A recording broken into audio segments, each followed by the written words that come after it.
एकदन्तं महाकायं लम्बोदरो गजाननं विघ्नविनाशकं देवं हिरण्यं प्रणमाम्यहम्।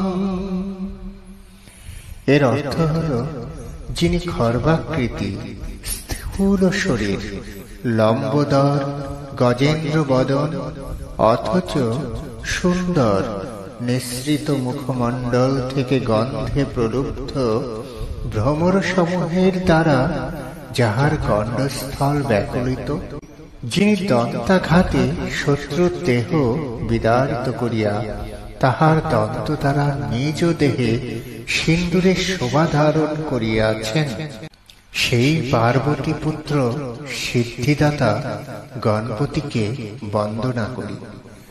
ধর্মীয় মতে এই মন্ত্রটি দিনে কম করে 108 বার পাঠ করলে ভাগ্য ফিরে আসতে পারে, বদলে যাবে জীবন। যারা এই সময় খুব দুঃখের মধ্যে আছেন তারা আজ থেকে এই মন্ত্রটি পাঠ করা শুরু করে দিন। কে বলতে পারে, হয়তো সুখের দিন আর কয়েকদিনের মধ্যেই দরজায় কড়া নাড়তে পারে। শ্রী গণেশের ধ্যান মন্ত্র। ওম খর্বং স্থূলতনুং গজেন্দ্রবদং লম্বোদরং সুন্দরং প্রশান্তং মোদগন্ধলুব্ধ মধুপবালোলগণ্ডস্থলম দন্তঘাত বিদারিতারিরুধিরৈ সিন্দুর শোভাকরং বন্দে শৈলসুতাসুতং গণপতিং সিদ্ধিপ্রদং কামদম। গণেশের বন্দনা। বন্দদেব গজানন বিঘ্ন বিনাশন নমঃ প্রভু মহাকায় মহেশ নন্দন। সর্ববিঘ্ন নাশ হয় তোমার শরণে, অগ্রেতে তোমার পূজা করিনু যতনে।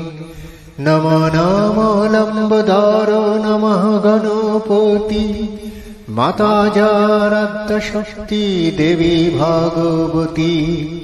সর্বদেব গণনায় অগ্রে যার স্থান, বিধি বিষ্ণু মহেশ্বর আর দেবগণ।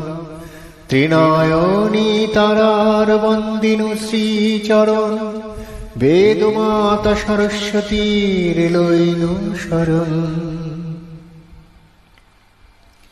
শ্রী গণেশের প্রণাম মন্ত্র।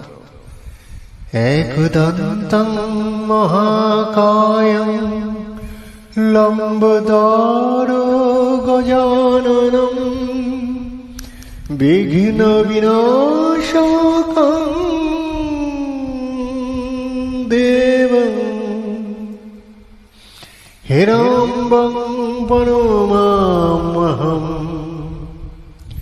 যিনি একদন্ত, মহাকায়, লম্বোদর, গজানন এবং বিঘ্ন নাশকারী, সেই হিরণ্যদেবকে আমি প্রণাম করি। ওম গাং গণেশায় নমঃ। গণেশ পূজা মন্ত্র